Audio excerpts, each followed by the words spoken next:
Hello, everyone, and welcome to the 10th installment of Project Adopt Live's home chat series brought to you by Hope for Animals in collaboration with friends from the arts and media industries, and that includes us.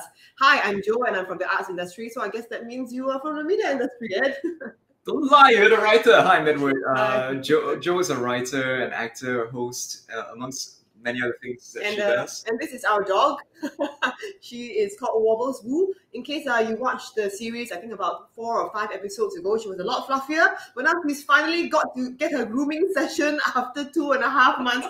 So she's very skinny, poor thing. She's got on a weight loss program. But anyway, we wanted to tell you a little bit more about what we'll be talking about today. Yeah, because as we end the first week of phase 1 of the country's reopening, you're probably watching us now from the safety and comfort of your homes. But please don't forget, there are many companion animals out there who have yet to find a forever home for themselves. And there are dozens of dedicated individuals caring for these animals in shelters and foster homes all over the country. They are in urgent need of your help, especially now when most fundraising events and adoption drives have been suspended. Many of them are facing significant financial difficulties. They're struggling with the cost of rent and providing for the daily needs of the animals in their care, such as food, medication, health supplements, and even toys. And because of this, Hope for Animals is currently working very hard to raise funds for our animal welfare group partners. And we're privileged to have some wonderful and generous sponsors who have come on board to help. All right, so first up, we have our campaign sponsor, Pet Lover Center, which has pledged $5,000 worth of pet food to Project Adopt Live.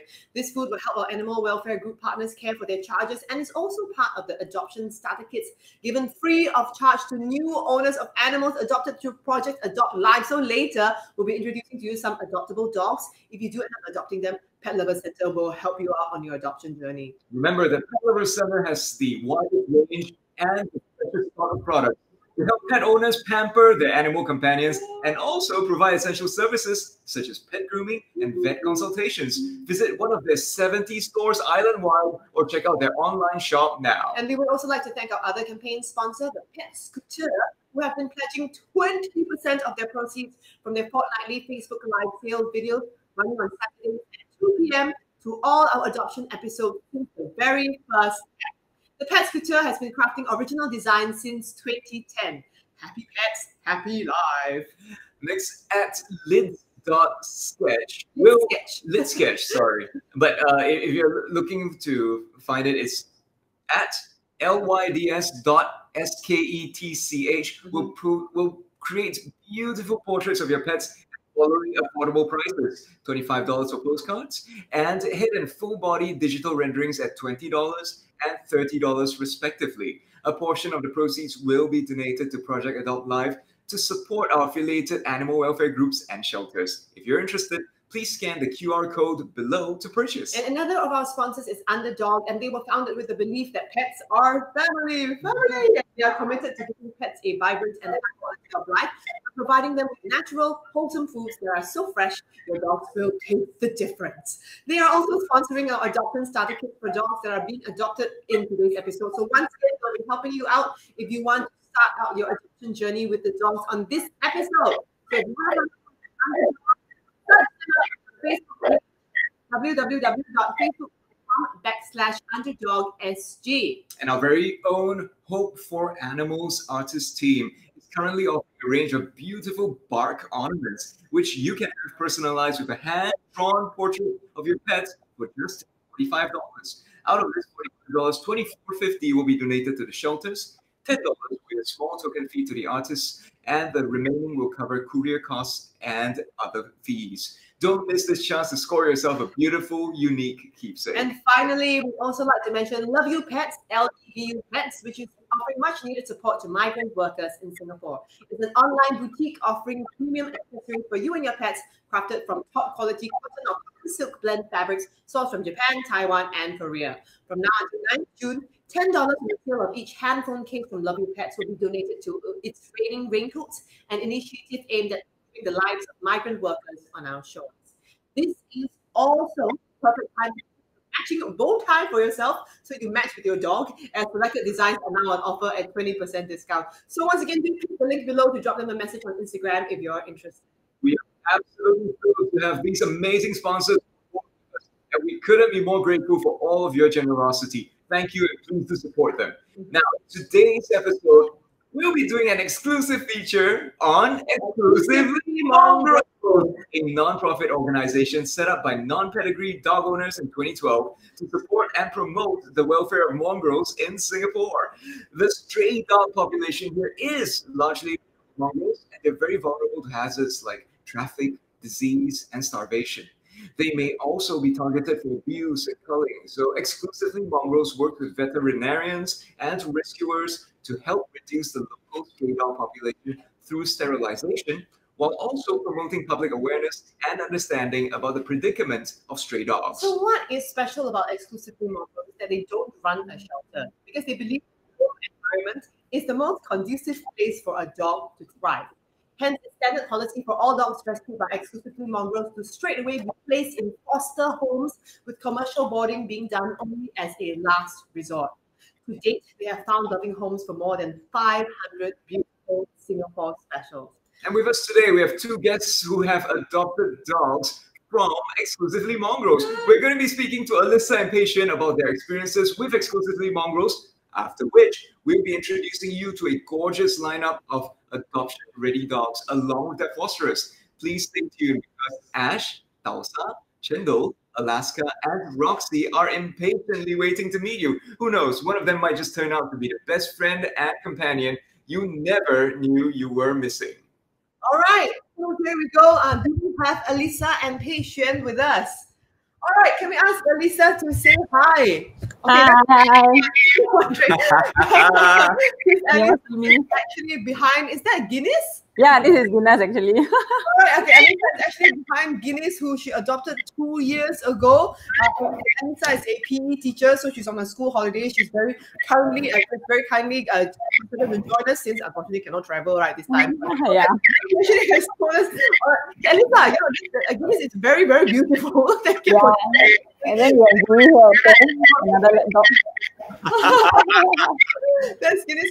Alyssa, did you adopt Guinness from Exclusively Mongrels? Oh, no, actually Guinness was from but Zui was the one from Exclusively Mongrels. Right, and Zuri is the little brown one that's just out of sight of the camera. Yeah, somewhere there.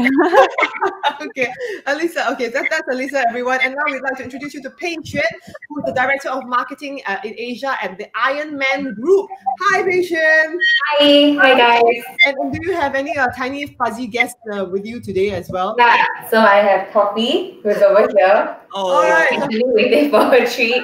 I have Oreo, the little girl here in black, who's here with us today. Wow. My two lovely girls. Oh, wow. So both of you have two beautiful girls, yeah, that have been adopted into your lives. Yeah, Guinness is the boy actually. Oh, So Guinness is the only boy. Girls actually always gang up against him. Oh, So these four dogs hang out quite often together. Oh, that's great.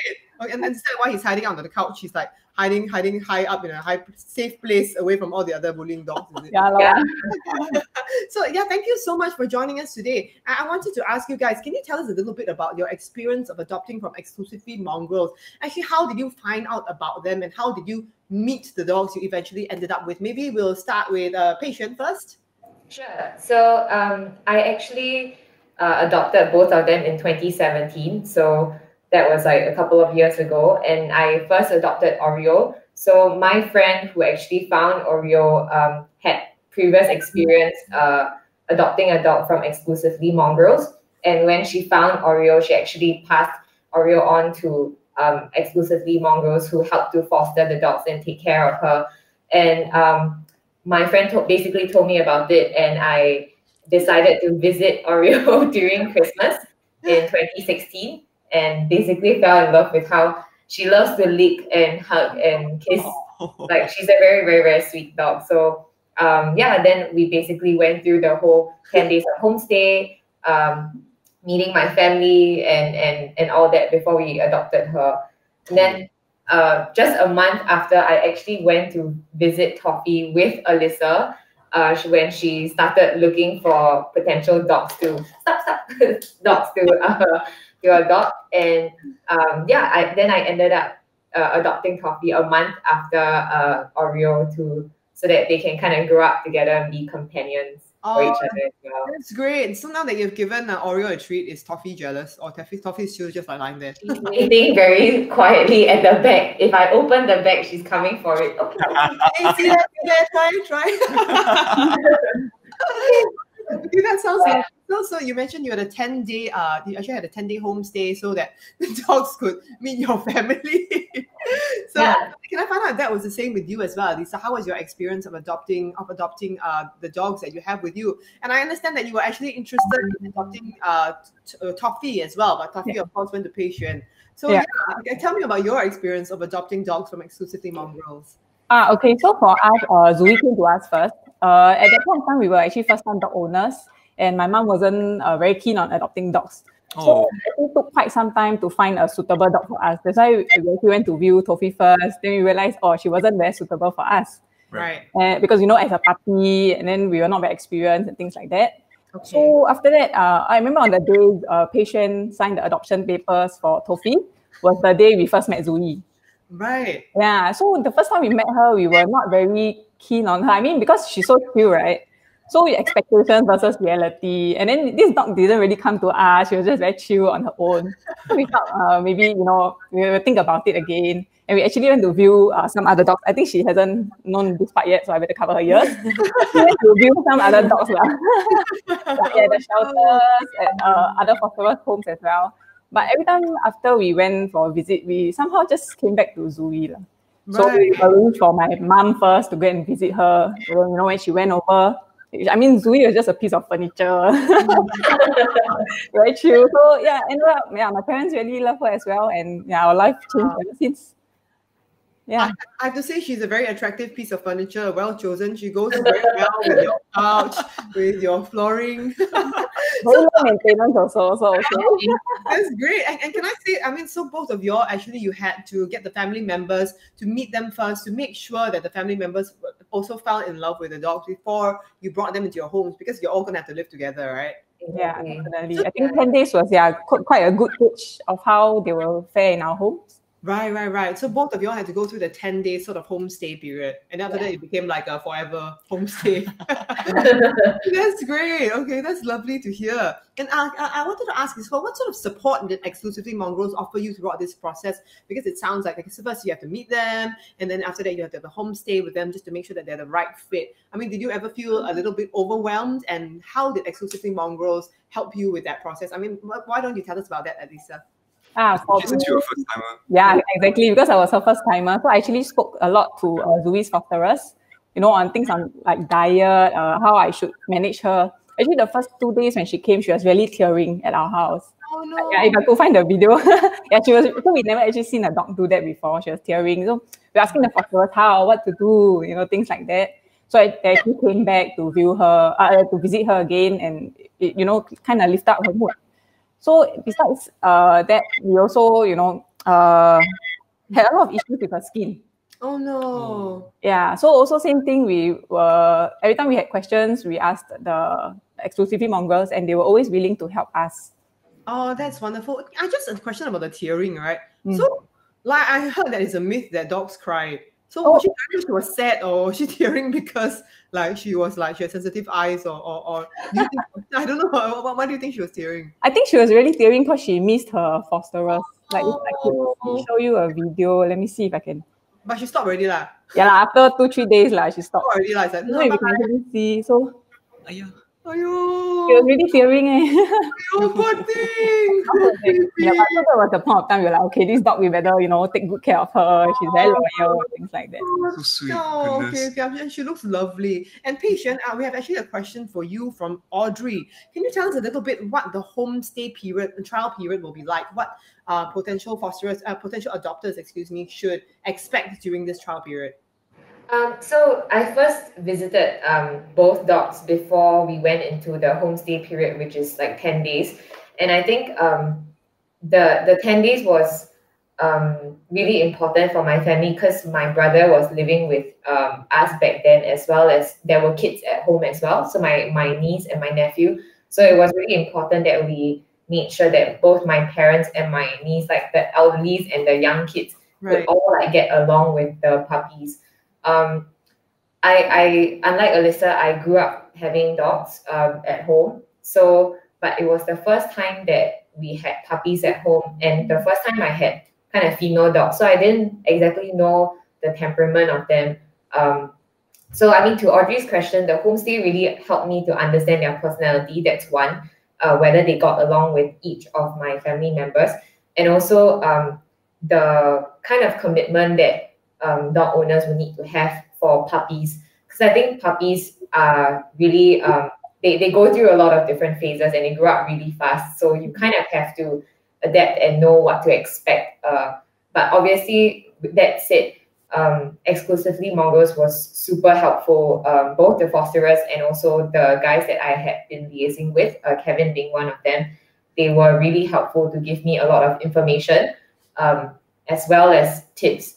And I think the beauty of them being fostered before also helped with the fact that they were very comfortable indoors at home, and sometimes they come with being paper trained or grass trained already, because the fosterers actually kind of train them as with like their own dogs at home as well. Wow, that's amazing. And so for this, just to clarify, so for this homestay period, essentially they just go, here are the dogs, this is what they eat, take care of them and see whether you get along with them. There's no like at 10 o'clock you must bring the dog for exercise, then you must do like yoga and then Yes. Yeah, so there's no like rules on what you have to do during that 10 days. I think they first pass the dog to you, and then you kind of have that 10 days with them, and then after that, that's when the EM guys would actually schedule the next visit to come and ask, how was that 10 days? Was it, do you have issues? Do you have problems? Before like the whole paper signing thing. I see. And obviously you had some problems, but that you got over them. Like, I mean, like, did they like eat up your furniture or anything? My problem is I had a very active Oreo, but my solution was coffee, so Wow, it was fine. it's a 2-in-1 package. That's amazing. The solution is more dogs. Amazing. It's interesting, really. The two dogs, they will start to learn from each other. And then before Guinness came, because he came 1 year later, Right. so Louis was, very low energy, very chill. But when Guinness came, she actually started to, become like a puppy again. Oh, Right. that's really wonderful. Right? So they do learn from each other. And, Actually, Alyssa, I wanted to ask you, and Peixuan also later, but start with Alyssa. Some people, they really are like, oh, I must have a pedigree dog because I want certain traits, this trait, that trait, or I want my dog to look a certain way, or have a certain personality. So for yourself, when you were considering adopting mongrels, could you share your perspective on having being a Singapore special owner and why they're so deserving of loving homes also? For me, I think it was more of when I heard about Zoe's story, because she was actually in a factory for about 4 or 5 years. She came to us when she was about 4 or 5 years.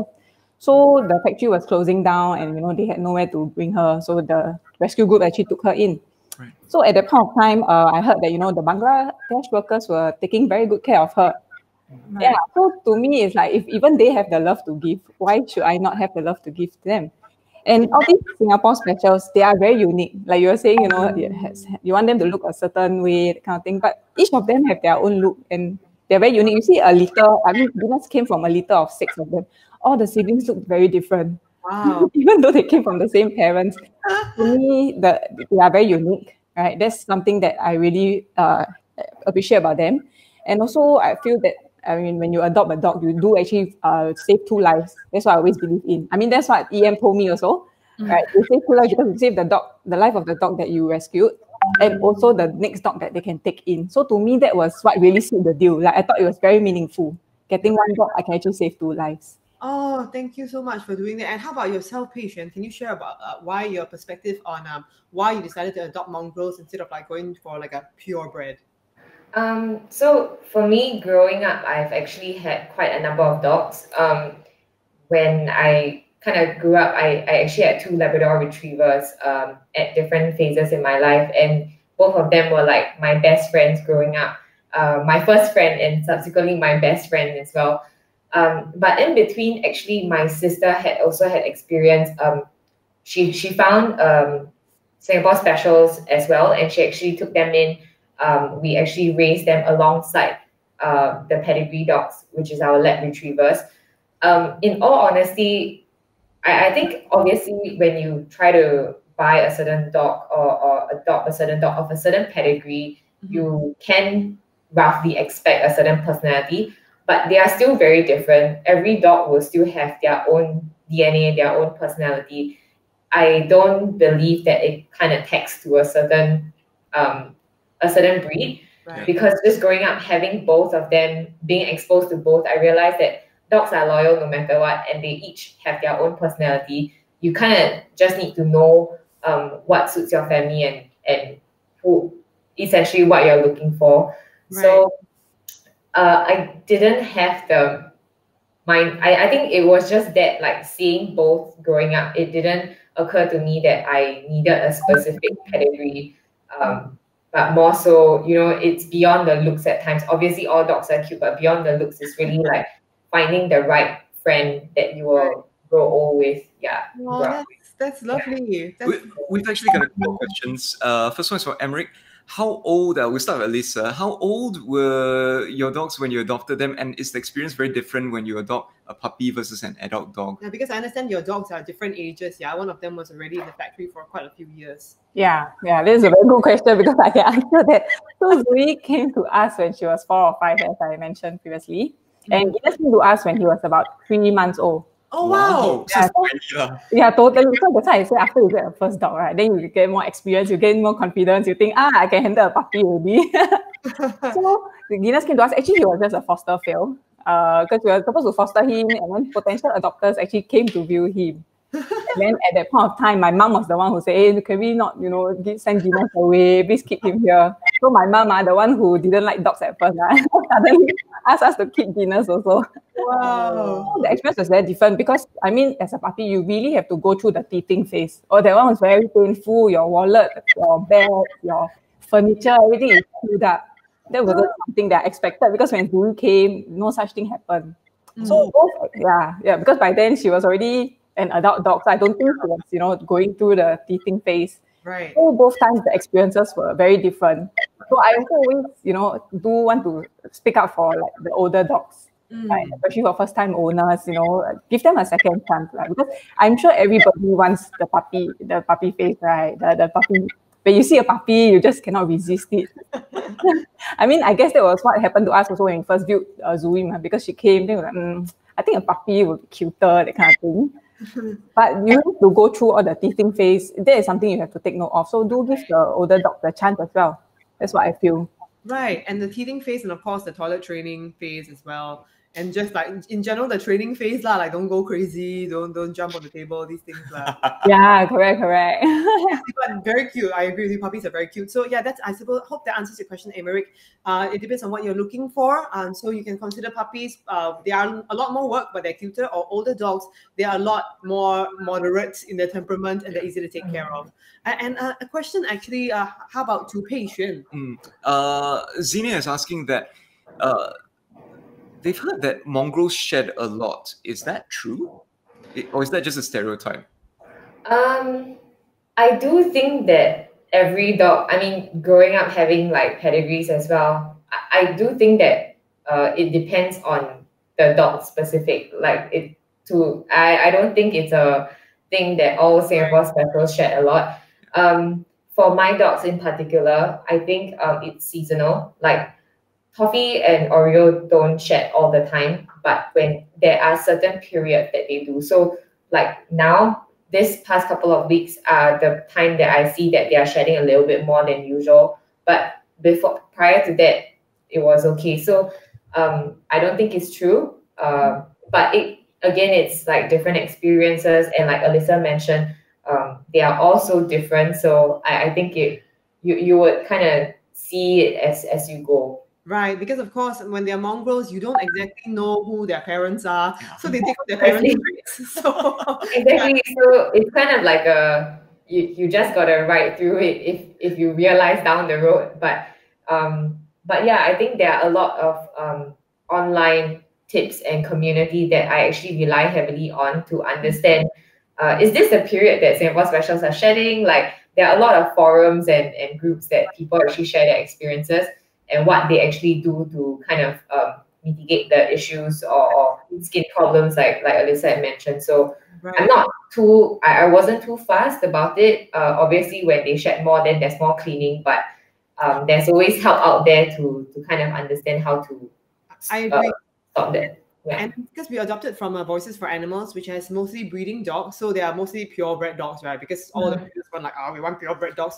So, but our purebred dogs had a lot of problems as well, like skin problems, kidney problems. Exactly. Every dog, like every human, comes with different problems. Ed has a bunch of problems, and so do I. So, adopters, you will discover different problems with us as well. So, by we already adopted each other, so we just focus on the dogs. But anyway, we have another question for you. So, both of you actually mentioned to us that you love taking your dogs to the beach. Can you tell us a bit more about why the beach? And also, what do you have to be aware of when you bring your dogs to the beach, you know, with all the water and the sand and the rubbish that people throw? Can you tell us a bit about that, Alyssa? Okay. So for me, the both of them love swimming. So that is a given. I mean, they like to swim. And I feel that swimming actually does help them lose a lot of weight. During this CB period, Zoe is putting on a lot of weight. After not being able to go to the beach to swim, because I read it somewhere like, you know, swimming for about 5 minutes actually burns the same amount of calories as walking for 30 minutes. Oh, wow. Yeah, I mean, I read it somewhere. So, I mean, I also see the result when Zoe goes to swim. And she really loves the beach. So, we usually go to Tanjong Beach. And then there's an island opposite. Right. So, they like to swim over. And you asked about how to take care of them. I mean, I'm guilty. So, when I was overseas for the periods overseas, so my dad actually decided to bring her to Sentosa. Right. So she kind of got lost there. Oh no! Okay. So we swam over to the island and then he hid over there. Oh no! Yeah. Okay. So I think for me to at the point of time, I guess my dad doesn't really know. He doesn't bring them that often, so he doesn't really know what they like to do, where they like to go. Right. So to protect them, I mean, it's really to get to understand them better. Like for Zoe, I know she loves bushes. So every time she's near a bush, I will definitely leash her up because she will definitely run in. Yeah. And then she likes to swim over. So when I see she's not around, I know she's at the island opposite, I'll swim over to go and get her back, kind of thing. Right. Yeah. And also, I think it really helps because we usually go to the beach together with Peixuan. And then with the 4 dogs together, they play together and things like that. So it really helps a lot. I mean, expectations versus reality, right? You think you go to the beach, you go and chill with your dog, suntan, but no, your eyes are just constantly on the lookout for them. So really is to observe how they react. For me, that's how I keep them safe. Observe how they react. If I see another dog coming near, I will go and help them, calm them down and things like that. So that's how I do it. Okay. And Peixuan, I'd like to ask if you have anything to add to that, and also maybe some tips about the cleanup after bringing them to the beach. Wow. So I think we, like Alyssa said, the different personalities kind of determine how you would want to, how closely you need to monitor your dogs at the beach. Oreo's pretty chill. She would kind of just go sniff around, and they both love swimming. So I'm not too worried about that. But then Toffee's a little bit more wary when people are too close to our belongings. So she gets a bit nervy. So that's when she's she's the protector of us. So we will always make sure that she's comfortable and all of that. But I think it might be a good thing if dog owners are considering to bring their dogs to go maybe a couple of times without their dogs first, just to observe the environment. I think when you go on a Sunday morning and a Sunday evening, you see very different crowds, and that would kind of help you to know, okay, do I want my dog to be in this situation where there's a lot of dogs in the morning or more families in the evening, different environment causes them to react differently as well. As for the cleaning, I'm one that I would not go through the hassle of cleaning them at the beach. I would just put them into the car as sandy as they are, and I will go home and deal with the mess and vacuum the car after. Right. But I do know of many dog owners who would clean their dogs at the beach itself, and it's really amazing. They bring little tools that would help to them to attach it to the nozzle to like spray the dog more effectively, Wow. or like something to press and hold the nozzle so that it doesn't like go off, like it doesn't release itself. There are a lot of ways, and people there are always very helpful. So just go and like open your eyes into the different ways and tips and tricks that different dog owners have, and I'm sure you would find one that suits you best. It's just how to take care of your different fur kids, lah. I mean, it's like if you're a parent, it's also like every kid is a different. Exactly. Okay. Yeah, like I'm not fussed about my car, my family car getting sandy. So and it kind of coincides with me washing it at the end of the week. So I would just do it anyway. But I'm sure like Alyssa would tend to rinse them at the beach first, before putting them in the car. So we go together, but we have different ways of dealing with it, and it's really fine. Okay. Yeah. Thank you so much, Alyssa and Peixuan. Okay, we're going to actually start to introduce our audience to the dogs that want to be adopted. Yay! So thank you for sharing all your experiences and all those wonderful tips. We really appreciate your time. Okay, see you guys. See you. Bye. Bye. A question is, which is actually that I think some people were asking like whether mongrels have a stronger doggy smell than pedigree dogs. We have to say that that's not true at all. Every dog smells different, such as just as every person smells different. Please don't go around smelling different people. But I assure you that it's true. It depends on your cleaning routine for them. Our dogs, we've had some smellier purebred dogs as well. It's usually because when we adopted them, their teeth weren't very good, or they had certain skin problems. But as long as you keep them washed, they generally smell quite nice. Like our dog smells really nice right now. And David asked, what are you looking for in the adopters? There's not really a straight up answer, but the truth is adopters need to do their research. It's very important to confirm and check with your household members. Make sure that every member of the household is ready for a pet. Then start looking for a pet. Then you should be mentally prepared also, and also financially prepared, because it is a commitment and it can be a rather big change in your lifestyle also. Adoption is a big change in your life. But if you are looking to commit to a dog, we actually like to introduce Crystal, who is currently fostering 2 dogs from Exclusively Mongrels. Crystal, could you say hi to everyone, please? Hi. Hi, Crystal. All right. Crystal is here with the adorable Ash, who's a 4-year-old boy. He's a Singapore special, as you can see. He's very goofy. He gets along with other dogs. He's very food motivated. Is that food in your hand, Crystal? Yeah, it's actually a dental bite that I have to lure him with. Otherwise, he doesn't want to come at all. But you mentioned, I think, in your description of him that he's very affectionate. Is this true? Yeah, he's actually very, very sweet. He always comes to you whenever you call him. Right. Yeah. Okay. And we hear that he hates rain as well. How did you find out that so he's actually very, very afraid of rain. So when the thunderstorm and everything, he actually does have a toilet accident. But so if let's say there's anyone interested in him, it's better if they have a huge yard or a balcony space so that he can go to whenever there's rain. I see. Okay, we're not hearing you very, very well, Crystal, but so we may repeat some of the things that you say. But just to repeat what she mentioned, he's actually not HDB approved either, but he loves running around. And as you can see, he probably loves his dental treats. Do you mind showing us his response to dental treats again, Crystal, if you don't mind? Yeah. Ash. Oh. Yay! Here he comes. Oh, good boy. As you can see, he's a lovely boy with big eyes. He's very, very affectionate. So, Crystal, how long have you been fostering Ash for? He's here for, I think, a month. Right.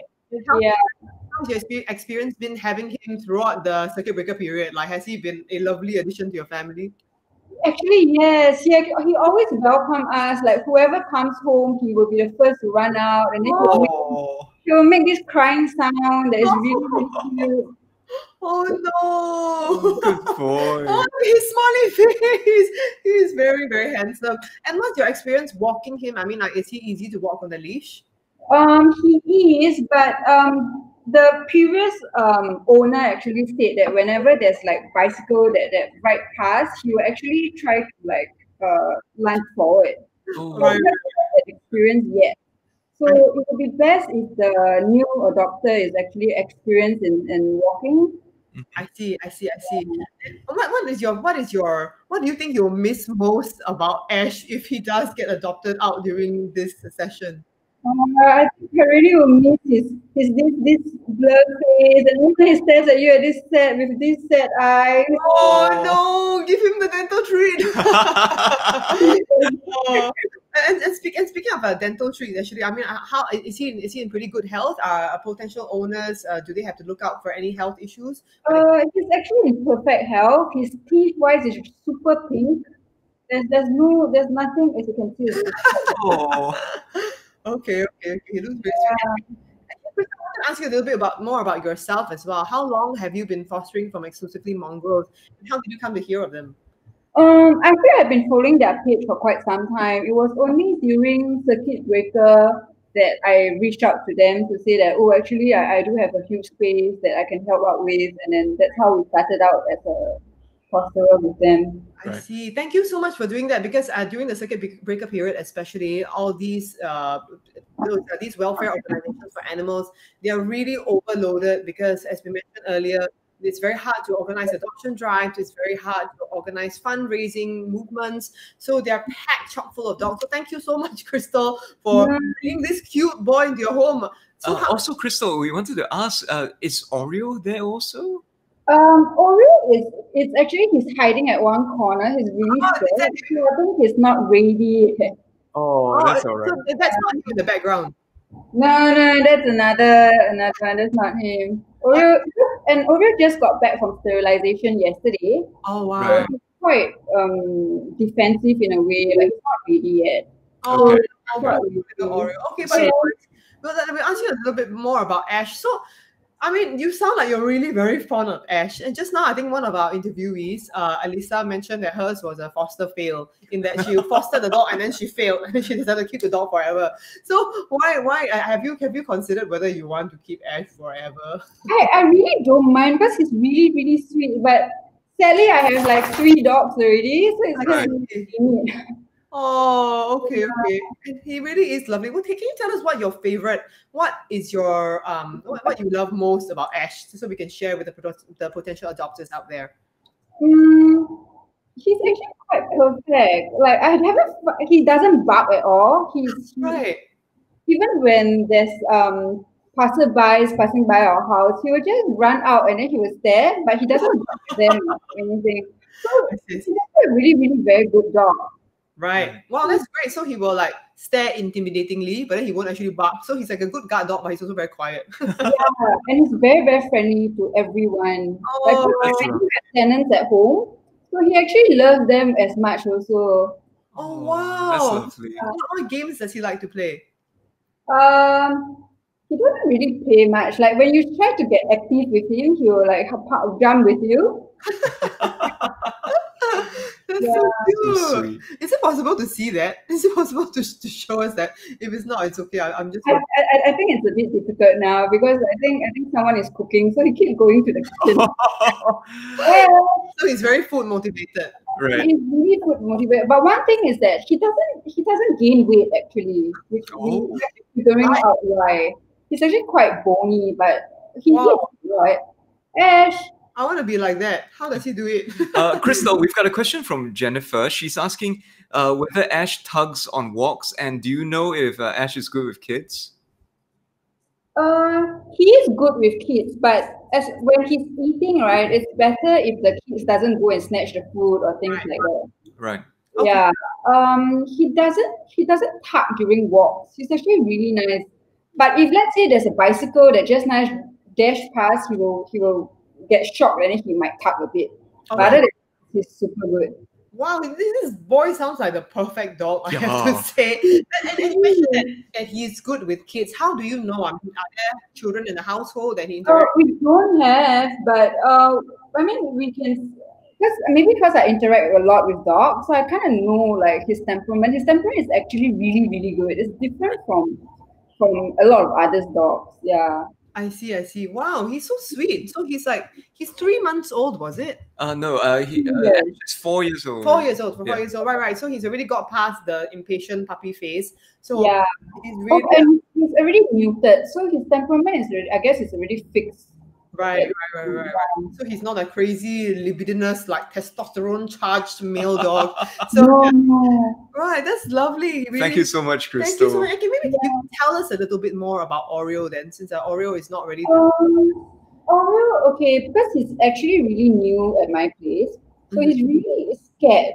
He doesn't go near to you, and then he will get a bit defensive, like he will growl at you. So if someone is interested, it would be good if the person is experienced with dogs like that. Right. And the previous adopter actually didn't really train him well. He actually stays outside at the garden area, so he doesn't step into the house at all, which is quite sad. Well, we try to correct that. We hope that at least the new adopters should be prepared, and then they have to be prepared to train in this thing. Okay, thank you so much, Crystal, for your time. We really appreciate you sharing all this about Ash with us. Yeah, I'm just to ask, just to elaborate a bit more on Oreo as well. So as you can hear, actually, I think the previous adopter did not necessarily give Oreo the life he deserves. He was kept in the yard a lot of the time. He was not walked very often. This is something that we understand.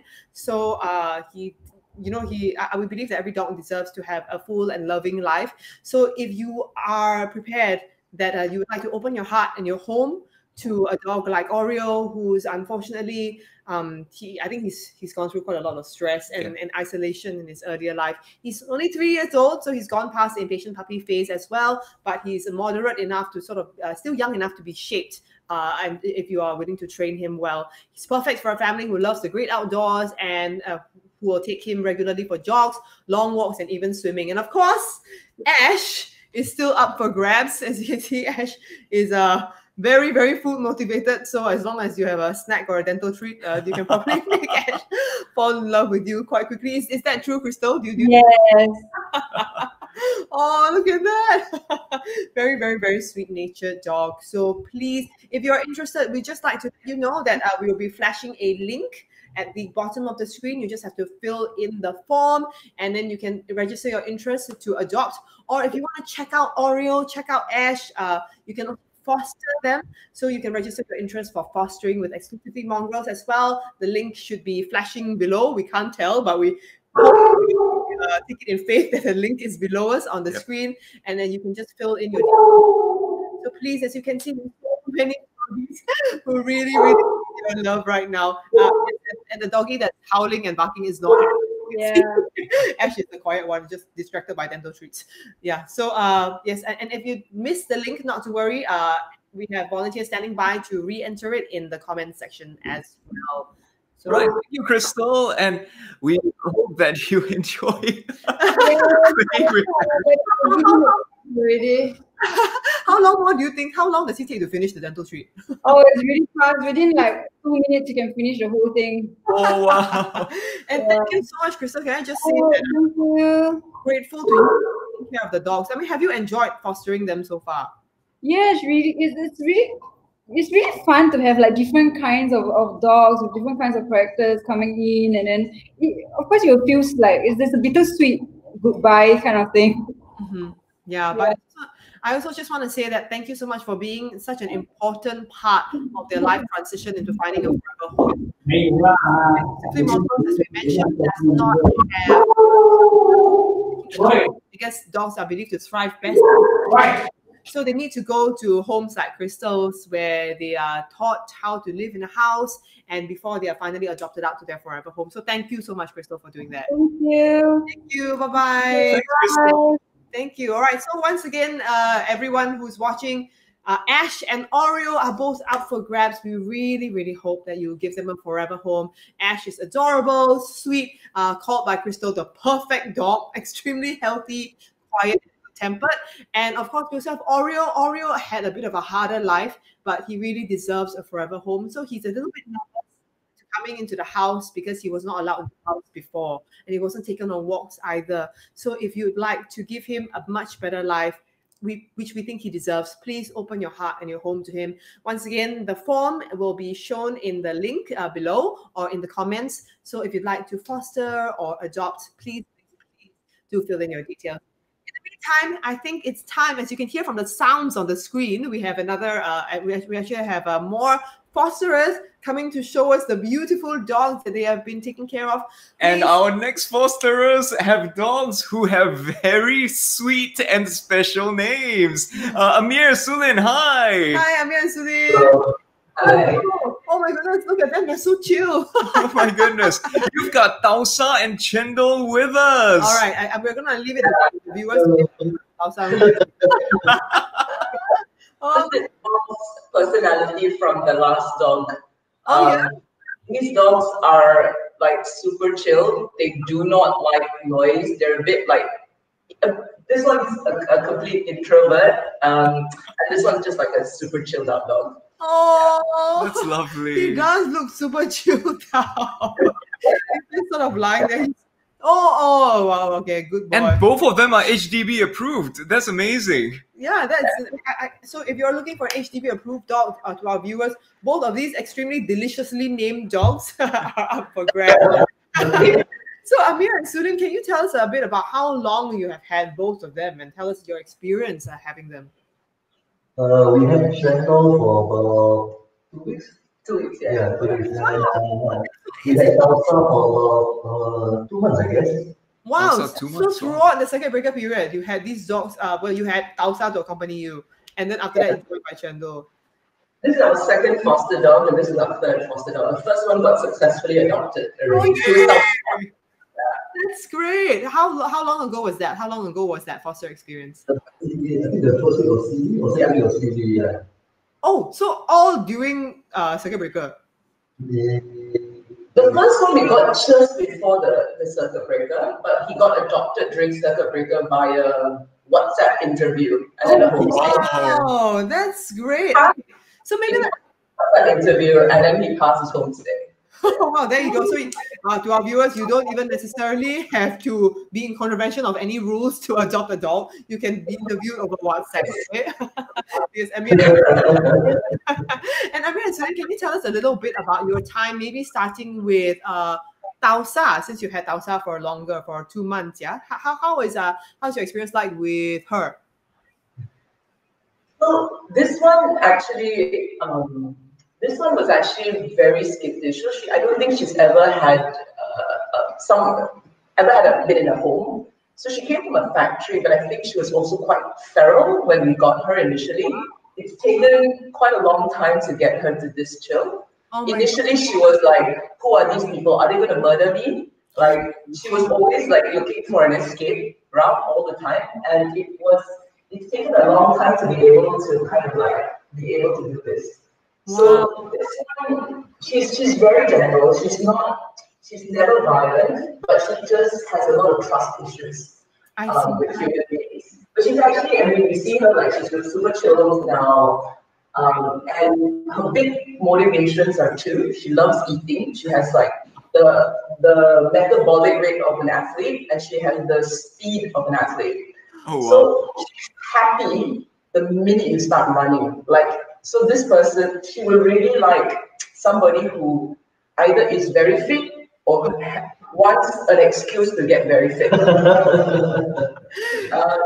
I mean, that's her routine. So she gets her kicks from a run, like not a jog, yeah, like a run. And then her tail be up, she'll be completely different from the dog. You see, her tail be up, she'll be galloping and everything. Wow. And it takes this one is an experienced, we'll need an experienced person with a lot of patience, because for maybe the first 2-3 weeks, we couldn't touch her. Right. But now she's perfectly chill. But it's a specific adopter profile for this one. A lot of patience. The other thing that we realized was actually whenever we had another dog, she would be much better. Right. So when we had Talbot, she was good. And then when he came in a few weeks ago, she got a lot better as well. Right. So she gets a lot of confidence from another dog trusting a human, I guess. So she's like, okay, if this guy doesn't think we're going to kill him, so it must be okay. Yeah. Wow, I see.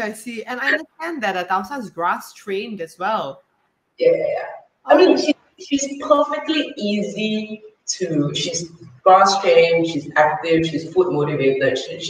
She's pretty easy. She eats anything pretty much, right? So, I see. And Tausa seems like quite a healthy dog as well, yeah? So that's not something that... oh, a little bit of history. When she came in, because she was pretty much a dog that never got a shower, right? Actually, both of them were. So she had a few skin problems. She was very skinny. But if you look at her now, she's gorgeous. Her fur is gorgeous. She just got a lot of exercise and a lot of food. She's fine. Right. She's very healthy. Very healthy. I mean, like, she will get you out of breath healthy. She will get you healthy. Her healthiness is contagious. Yes. In fact, I can say that both of you look like you're in very good shape. Is that from a... This one is a bit lazy. Like, he likes walks, but slow strolls, and he will tell you if the walk is too long. He'll be like, dudes, it's over. I'm done. I've had my walk. Okay. So who's in charge of taking care of the active one, and who's in charge of taking care of the lazy one? We have to take turns because we're both not that fit, but we've gotten fitter over the last. we used to be quite heavy, yeah.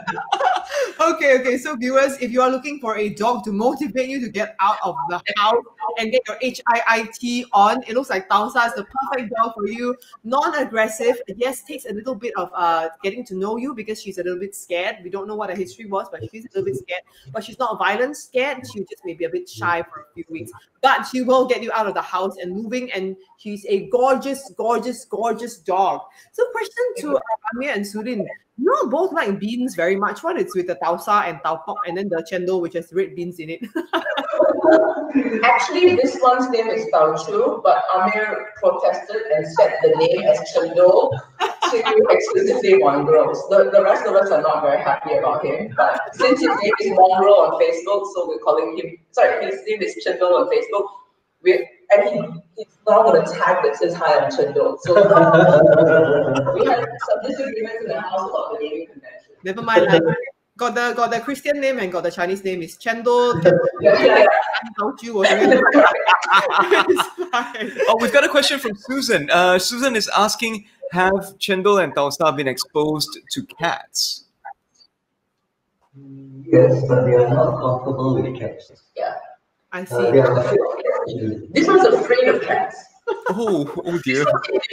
I think this one is different too. He's just very chill. We've never exposed him to cats. He doesn't particularly, I don't know whether he likes them or not, he just ignores them on a walk. Right. But this one is scared of cats. Oh no. Okay. I see. So thank you for that question, Susan. If you were to adopt either of them, your cats will be safe. If you adopt Tausa might be a little bit worried. I mean, it seems that because we have a dog as well, and our dog is extremely reactive to cats, so it seems that Chendol is not. In fact, Chendol just in general seems to be very reactive to petting and treats. Otherwise, this one is here. Wait, he's very non-reactive in general. Pretty much. So if you like a nice sort of like fur rug to put in your house, and this is like sort of like the right pattern, you can adopt. This one really needs I think very experienced dog owner with another dog, and maybe somebody who wants to get fit. Right. This one is a sweetheart. Like, this one is just his favorite thing to do is not walks, His favorite thing to do is to curl up at your feet, and he likes the sound of Zoom calls.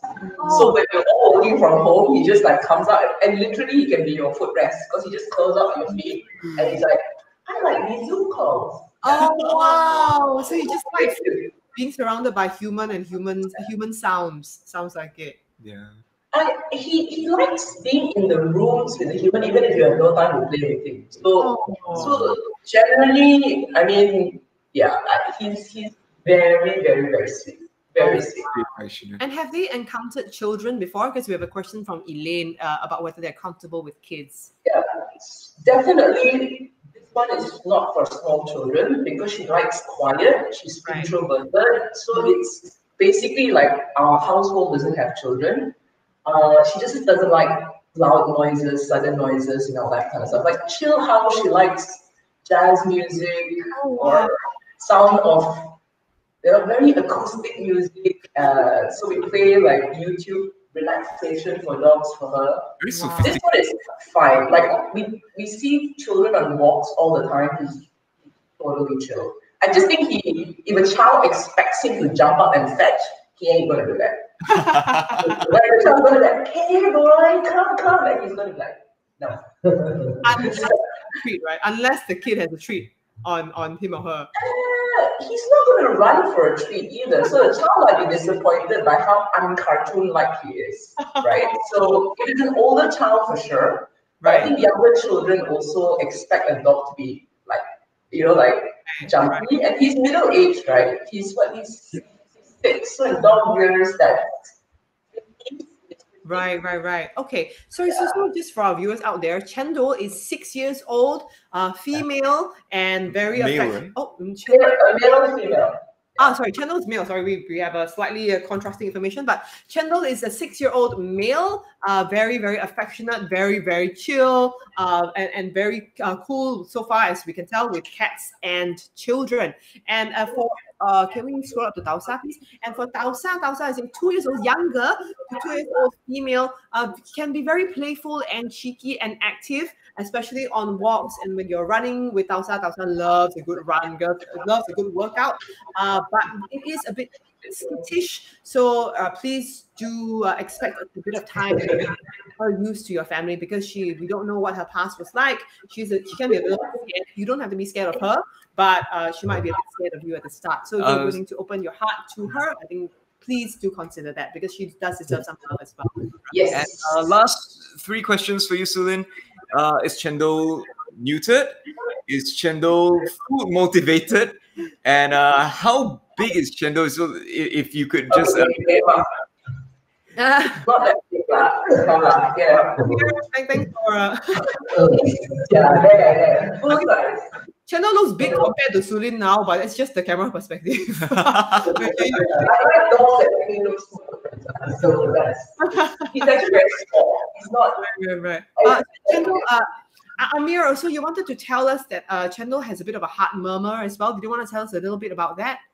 Yeah, he has a bit of a heart murmur, so I mean, we could get you to come a little bit closer to the.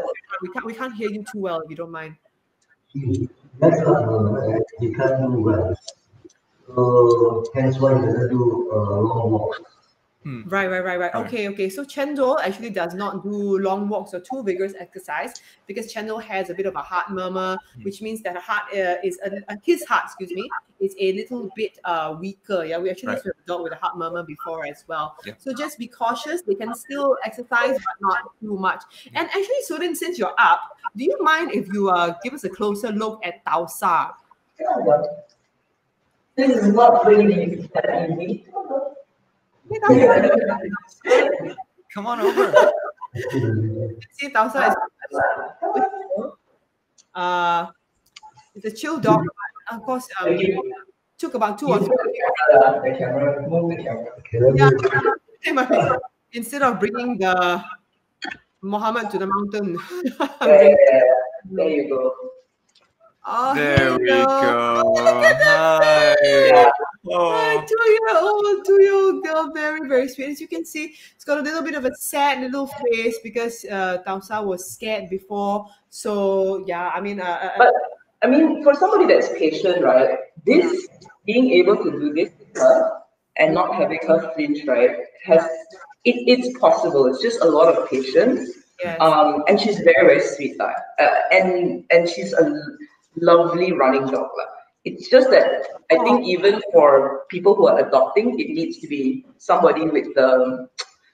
We weren't as experienced when we got her. She taught us how to kind of look after a dog that has a different personality. So this is a great dog for somebody who's very experienced. And I have to say, it seems very rewarding once you get Tausa to trust you. It seems so rewarding. Oh my God!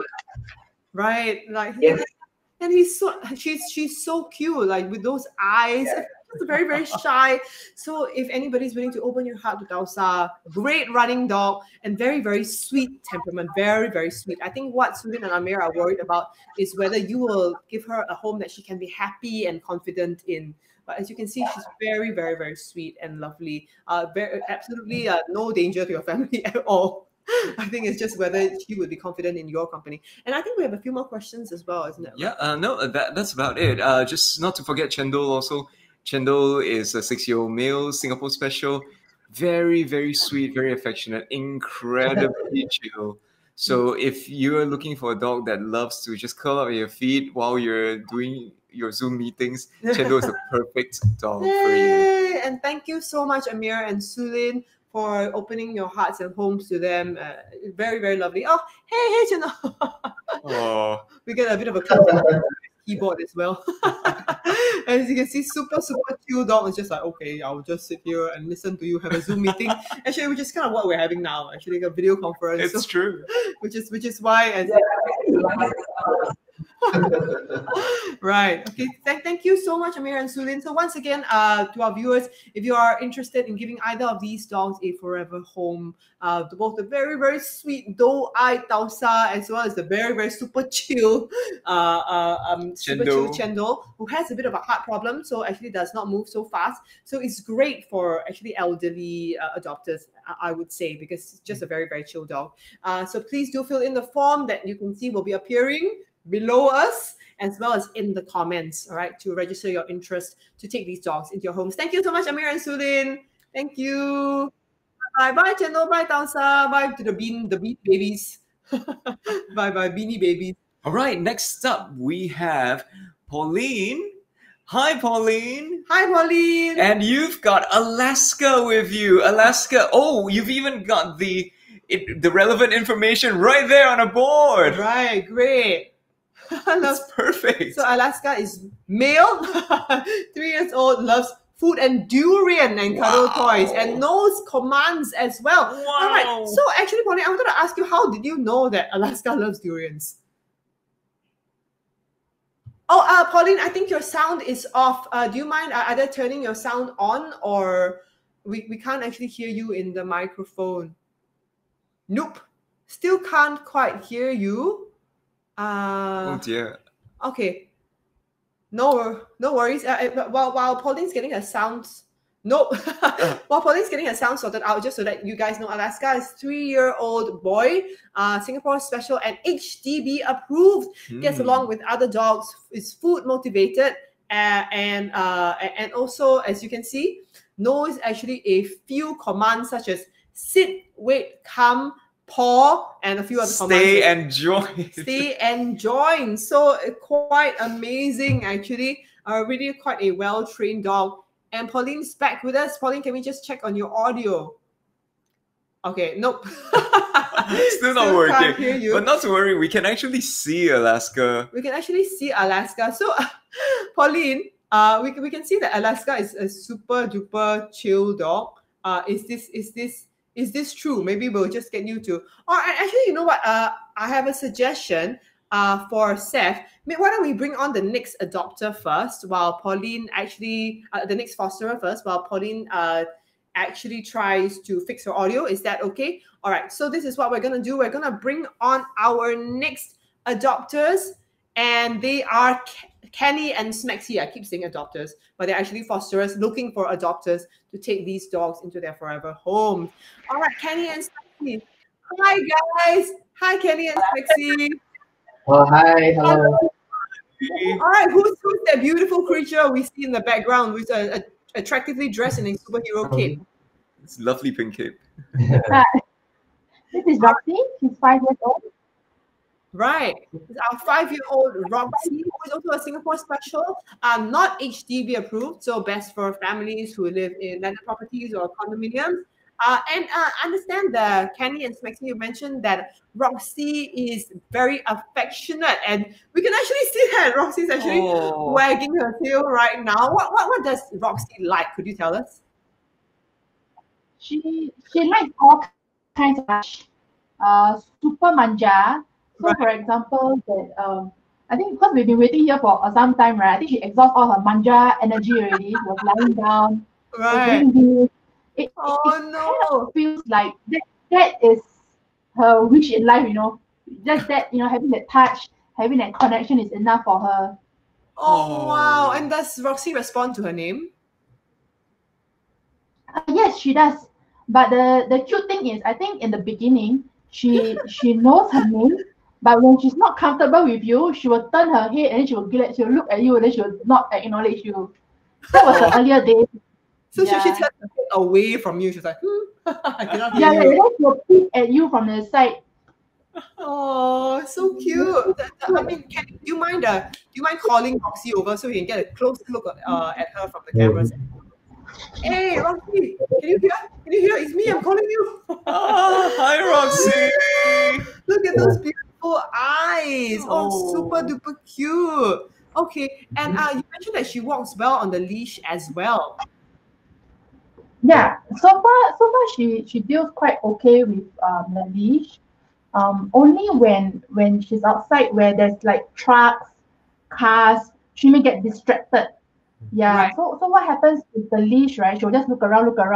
So you got to redirect her attention to you, like, hey, I'm here with you. Then that will be fine. Okay. That's very cute. And how long actually have you been fostering Roxie? We got her since March this year. Okay. Wow. March this year. So basically, she accompanied you for 3 months. And are you already in love with her? Are you secretly a bit sad that she might get adopted today? Oh no. Okay. There is always this bittersweet feeling, because she's not our first foster. So even before we foster, we had a long discussion that our heart intention is to make sure that we give the dogs a second chance, so that we can find a better home lah. So in a way, we are helping more dogs than just one dog alone. Right. And can I just say, Roxie looks so affectionate. She's just been licking for these past like 4 or 5 minutes that you all have been on the standby screen. I've just been seeing Roxie licking Smexy's hand non-stop and wagging her tail. She's so waggy. It's very cute. Oh my goodness. There's no food on his hands, Oh my goodness. Wow. This is a magic trick, nothing on my hand. The dog just loves me. Okay. And how long did it actually take for Roxie to fall in love with you? How long did it take Roxie to fall in love with you all? Was Roxie like super affectionate with you all from the start? I think it takes like a few days because she doesn't know you very well. But after you just give her a space, then she'll start to come to you when you call her, and then she'll just accompany you. Right. Oh, you're so sweet. Okay, so we have a question again from Susan, who is really been taking a good look at all the different dogs up for adoption today. Thank you so much, Susan, for considering giving these dogs a home. How comfortable is Roxie with cats? Do you know? Has she been exposed to cats?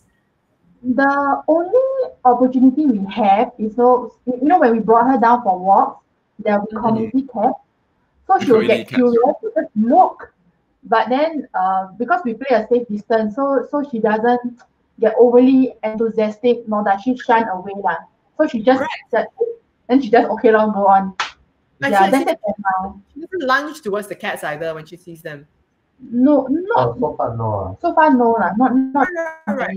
Okay, that's a good thing. So I hope that's an answer to you, Susan, because our dog, the moment she sees a cat moving on the horizon, from long range, so she'll go. Our dog. Yeah, so it looks like Roxie just kind of like, what are you? What are you? Who are you? But like not terribly. Because Susan asked whether Roxie is the predator instinct. Look at that face. Wow, that is a sweet dog. She looks fierce, but she's super manja. Right, she does look super manja. And does she respond to you as well? Or is Smexy her favorite, Kenny? No, actually, Kenny is the favorite because I tend to discipline Roxie a bit sometimes. Like sometimes we have another dog. Yeah, so sometimes they will like choke him a bit. I see. And as you can see, Roxie is giving us a little bit of a catwalk, showing us her very attractive rear view as well. But a very, very, very sweet, very adorable. Another question we have actually, So just a question from Toe Jr. He has been wanting to adopt a dog, but he's a bit hesitant because there's times where he might be out of the house for the whole day. Do you know whether Roxie is okay if you're not home for a lot of the time? So far we haven't left her alone because there's always someone at home. Yeah. So, but to her personality, I think it would be better if someone is at home. Because there are instances where at night, like middle of 2 a.m., right, I go out to get a drink because I'm thirsty. She'll just follow me all the way and then just wait for me. Yeah. Okay. But she's very people in general. Right. So I can see that Roxie really loves people. Super duper affectionate, very sweet dog. And do you think Roxie's easy to take care of? I personally I would find yes, because she's not really picky with food. She can be careful about food. So sometimes she will sniff for quite a long while, then she eat, you know. But in terms of food wise, generally okay. Showering wise, I think she's getting used to it.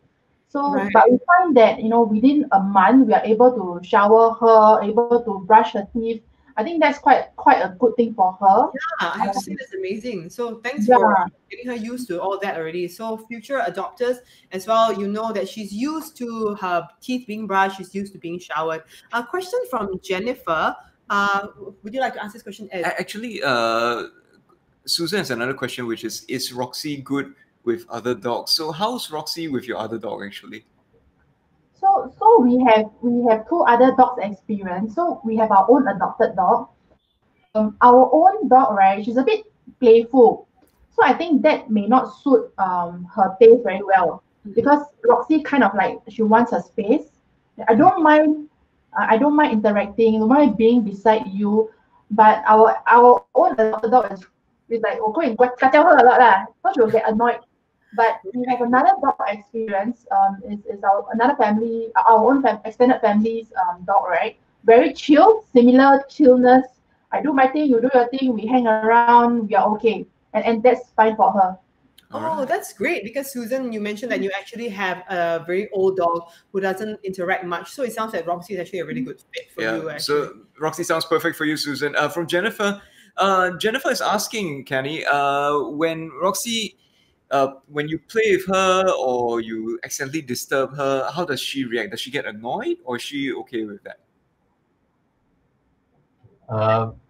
They actually just play bite lah, but doesn't hurt at all lah sometimes. Yeah. Right. So the cute thing is, right, I think it was only about 1-2 weeks ago, then her come out. So in this period of time, we noticed that when we play with her, okay, what happens? She'll open her mouth. She'll like look as though she's biting you, but I've never gotten bitten because she will always like she'll play with you that way Oh, I have to say, okay, Roxie looks like a really lovely dog. Oh, thank you. She's wagging again. Oh, it's so cute. Oh my god. Okay, you know what? To Kenny and Smexy, I think there's plenty of interest in Roxie, and Roxie just showed her belly as well, a very cute little white belly. So there's plenty of interest in Roxie. So once again, if you're one of these people who are interested in Roxie, do fill in the form ASAP. It is being shown right now in the URL below us, as well as in the comments. And we really hope that you can give her a forever home soon. Kenny and Smexy would love to keep her, but they already have their own dogs. And also, Roxie is not HDB approved. So remember that if you own an HDB, you might want to consider some of the other dogs that we showed you beforehand as well. All right. Thank you so much, Kenny and Smexy, for your time. Thank you. Thank you for taking such good care of Roxie. Oh, wow. Thank you. Thank you so much. All right, and now we are going to go back to Pauline. Last but not least, Pauline. Hi. Hi, Pauline. Hi, can you see me? Yes, we can hear you. We can hear and see you. Yay. Finally. Wait out. Oh, look at that. Is that Alaska? Yes, it is. Hi, Alaska. He's actually bored now. Oh, no, I'm so sorry. How long have you been fostering Alaska for, Pauline? Since March. Since March, I see. Thank you so much once again for taking in these dogs during the circuit breaker period, because I understand that a lot of the shelters were actually full. So thank you so much for taking her from Exclusively Mongrels. Him. Him. I'm so sorry I misgendered you, Alaska. But how has your experience been with Alaska, Pauline? Can you tell us a little bit? Okay, this is the second time that I foster him. He was a return dog. Oh. So during the first time when he came back, it was due to the family couldn't take care of him because of a baby. Right. So they cannot manage and they returned him. Right. So okay. during that time, he already had some skin issue. Mhm. So he was red in the belly, he was red in the thigh and everything. Right. Yeah, so he got adopted after a few months and to another family, but the family also cannot manage him because he's a little bit, I would say slightly buckish than a normal dog. Right. He doesn't like to go for walks. Oh, wow. He hates going out the house. Oh, Okay. Yeah. So Right. till now we are still trying to let him get use of leash walking. I see. Whenever we actually head out, he will get rooted on the floor and not walk. Oh, wow, I see. Yeah, so but luckily for us, because our house is a little bigger, so he gets to go out to the yard and pee and poo. I see. But that will be only in the morning. I At see. night time, I think he's scared of night, so he will actually do his businesses in the house. But is he a toilet trained? Is he a pee pad trained? He is pee pad trained, but at my place he doesn't want to pee on the pee pad. He will rather pee on the floor or the grass. I see. I Right. see. Yeah, I so see. that can be a little bit tricky for new owners. I see. I see. Yeah, correct. He does look like Then a very, very pretty dog, though. Yeah. he is. Go He on. has a very, very nice fur.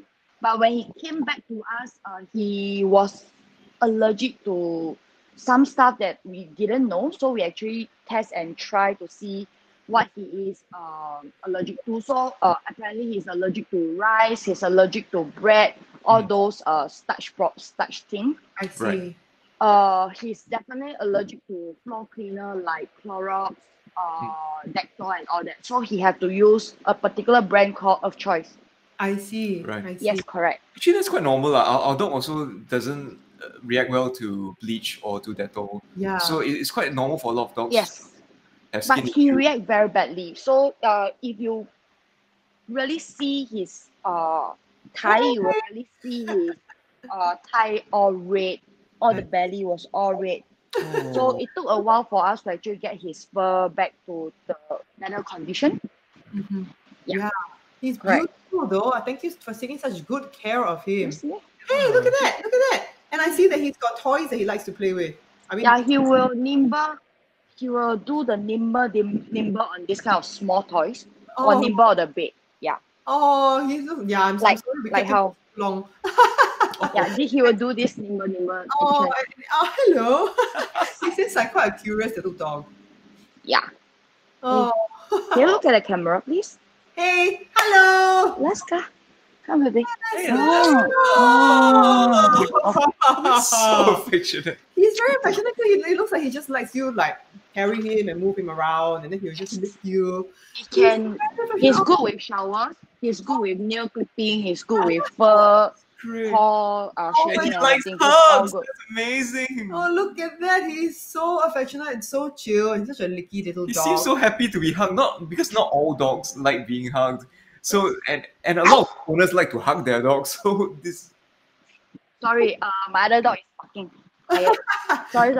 He's No worries. So that's not Alaska that you're hearing. Alaska seems to be Yeah. a very quiet, very licky, very affectionate dog, very curious. Oh my goodness. And can I say, Pauline, that he seems like a great lap dog as well? Yes, he is. But I would suggest not to be. I mean, I would say that he might not be good, not comfortable in a family that has children and elderly. Right. Yeah, it will be better with just the adult. Why Then- not elderly? I'm curious. He seems to be a little bit afraid of elderly. Sometimes when he sees my mom walking around, he will start to do the little buckish, walking backwards and stuff. Right. Because you notice that when he lick me, he will open his mouth and touch my neck, my chin and everything. So it might not be very comfortable for little children that is at home, and right. maybe adult might feel that he is attacking or whatsoever. Right. But he's not attacking lah. Just He's No, just he's just trying to be lovely and everything.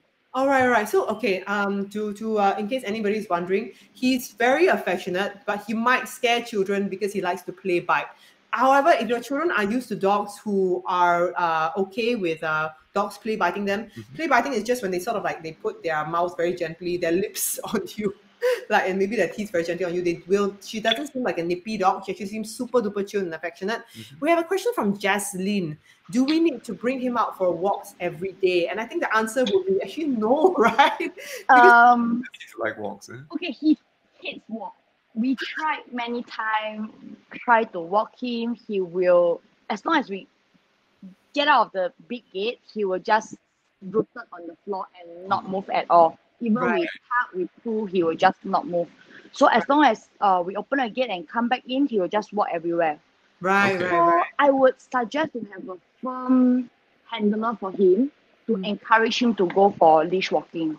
Right. I mean, it would be great to have him going out to see the world and everything. Yeah. So thank you very much for that, Pauline. So yes, it would be great if he loved walks more. At the moment, he is terrified of the big bad world. So while we've got a couple other questions. Yeah. While we will encourage him, if you have the patience to handle him well, then it would be great for him to see the world. Otherwise, the answer is no. At the moment, he does not actually like walks very much. Yeah. Okay. Questions from Sunita and Daniel. Sunita is asking about any experience with cats. Since he didn't get to go out the house, so I have not experienced him encountering any cats. What about other dogs though? How's he with other dogs? He loves dogs. Oh. I have a dog that's with me for a few months. They've been playing every day, morning to night, to even when I sleep. So he's very good with dogs. Oh, so is Alaska possessive of his toys and his bed, or is he okay with sharing? He's okay to share. Occasionally, he might if he wants that toy and other dogs want to take it, he might do a little, hey, go away, but he doesn't react or whatsoever. He's very good. Yeah, he's very good with other dogs. Even with any dogs a little bit more alpha with him, he will just drop the things and walk away. He will not engage on. So for food as well, is it the same? He doesn't have aggression. He doesn't have. Wow. Okay. He sounds lovely. Yeah. Like this perfect little soft toy to have around your house. Alaska, is he neutered already? Yes, he is. He is neutered. And you mentioned earlier he doesn't do so well with rice and bread, all the starchy foods. How about kibble? Is he okay with that? Currently he's on home cooked food. So his main meals are pork, vegetables like carrot, sweet potato, only sweet potato and yam. The rest we try to avoid. So we are trying to see what can do him better for his skin. Because currently his skin is not that good. So I would suggest might not be good to be on kibble unless the kibble is grain free. Right. Yeah. So that is a good point because there's a lot of types of kibble out there with different ingredients. So I'm sure that if you do adopt the dog, since Pauline has managed to figure out what Alaska is not tolerant of or what he's allergic to, then Pauline can also share these ingredients with you that you should avoid, and then you can look for the appropriate kibble. There is actually a lot of grain-free kibble out there as well. So hope that answers your question, Sarah. Question from Nikat. How is Alaska with other dogs? Great with other dogs, as Pauline has already mentioned. Very, very super friendly, very, very chill, and not possessive at all. Pauline, question: how does Alaska respond to his name? Does he respond at all? Good. Good, very good. So I can be in this corner with he walking away. I'll just call Alaska, come. He will just come back and sit with me. So he's good with the command. So clever. That's amazing. And one more question from Jaslyn. Jaslyn's asking: is Alaska okay to be alone for more than 4 to 5 hours at home, especially during daytime? Should be fine. Because at night he actually sleeps downstairs on the bed and everything with another dog, so he doesn't react to anything. Even during thunderstorm or whatsoever, he will just sleep on. But he's afraid of stranger cars and sudden loud noise. Okay. Yeah. So he's a bit of a scared dog, but if you take time to calm him down, then he's really chill and affectionate. As you can see now, look at his face. Oh my God, he's so cute. All right, thank you so much, everybody. Once again, if you're interested in adopting or even fostering, please do fill in the form that will be appearing, the URL below us, as well as in the comments as well. You will be able to see the form appearing. As you can see, all these wonderful fosterers have taken such good care of these dogs. Pauline has actually nurtured Alaska back to health from having really bad skin problems. And as you can see, he's such a beautiful dog now, and very, very sweet and very, very affectionate and lovely. So please, if you would like to consider giving them forever homes, please do so. Or you might want to consider fostering as well, because Exclusively Mongrels has lots of other dogs that they would like to give temporary homes before they find their forever ones. So thank you so much, Pauline, for taking care of Alaska. Thank you so much for joining us today and for showing off Alaska to the world. Thank you so much. Just a quick note, some of you may be wondering what the procedure is like, how long it takes before you're able to adopt or be able to arrange a homestay with you. The answer really is that we'll go through all the forms first, and that after the administrative procedure is done, they're going to get in touch with suitable potential adoptive families within days to do an interview, and then the homestay will be arranged right after that. So all this happens within 1 to 2 weeks. So it doesn't take that long, actually. Thanks very much. All right, and now that we've met all the dogs and all the wonderful fosterers, we'd like to pull the camera back and show you the big picture and leave you with a few words from the woman with the big dreams and even bigger heart who founded Hope for Animals and brought together all these wonderful people and organizations for Project Adopt Live and help dogs find their forever homes. Please welcome Miss Melody Tan. Hi. Hi, Joe. Hi, Ed. Hey. Thanks so much for doing this episode. Like, we really love that every single episode is always so hyped up, and it's always such a happy episode that all of us kind of like, you know, get along with one another. I love the fact that you guys have such strong vibes with the fosterers. Oh, thanks. No, I think especially because you yourself adopted, so naturally you kind of like, you know, that's a bonding moment, you know, like how guys, we have the bonding, you guys have like the bonding moment that you all went through NS, or like mothers, they went through like motherhood. So I think like for dog adopters, or rather adopters in general, like we went through the phase before. Yeah, absolutely.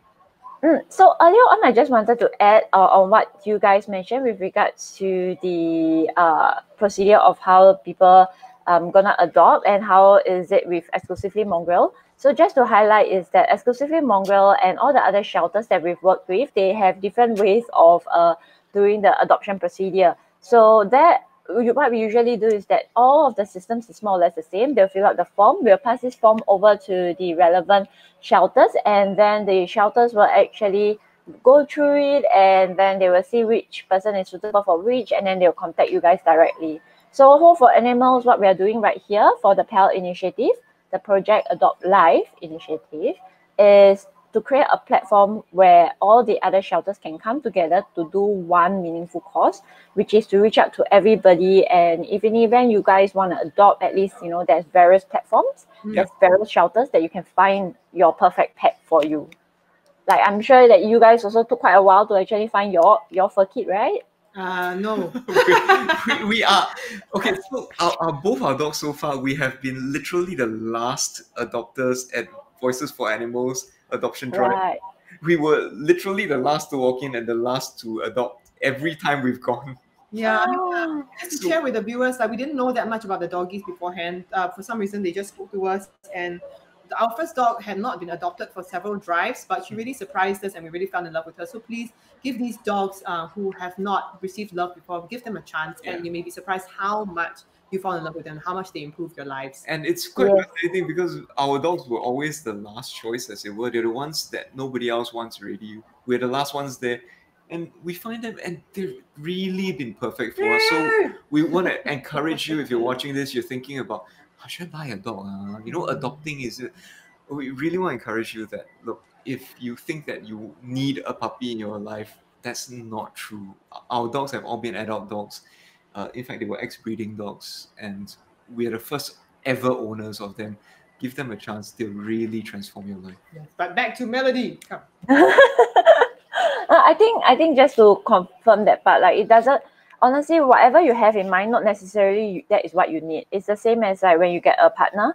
Whatever you have in mind of a perfect partner usually is not the case because okay, I didn't mean to start something there. But like basically you won't sometimes you know there's a song by Jenny that says you don't always get what you want, but you get what you need. So I think in a sense when you come to get a pet, you not necessarily need to have what you want, but you can get what you need. So yeah, just open up your hearts and consider the pets that we have just interviewed in today. And if you're looking, and if you really are a cat owner and you're looking to have a dog, I think that's great. We realize that in Singapore, that's a growing thing right now. A lot of cat owners, they're starting to realize that they can have both. They just need to find the perfect pet for it. So yeah, join us. I think we can do like our next shout out for the upcoming episode. Yes, next Sunday, same time, same place at 12:30 p.m. And our next episode, we'll have host and actor Paul Foster and multidisciplinary artist and just awesome person Inch Chua. They'll be talking to us about their passion for animal advocacy and their own experiences with adoption and fostering. So as Melody and Ed said, don't forget, adopt, don't shop. Every adoption saves 2 lives, that of the animal that you give a home to, hey, and also the life of another animal that you're making a space for in the shelter. So thank you for considering saving 2 lives at once. Well, once again, we'd like to thank all our sponsors for making today possible, and to Melody, of course, for organizing all this and helping so many dogs find their forever homes. And thank you to everybody who's been watching and considering helping out these creatures as well. And Melody? I just want to say, I also like to thank like every volunteer who's been involved in PALS initiative. So just want to do a small shout out that technically we all did this and we are all strangers. We all became friends within less than a month to churn this out. So I think it's wonderful to have all of you all on board as well. Thank you so much, Melody. All right, so okay, thanks. And Hope for Animals and Wobbles Woo. Bye-bye. See you. See you next Sunday, 12:30 p.m.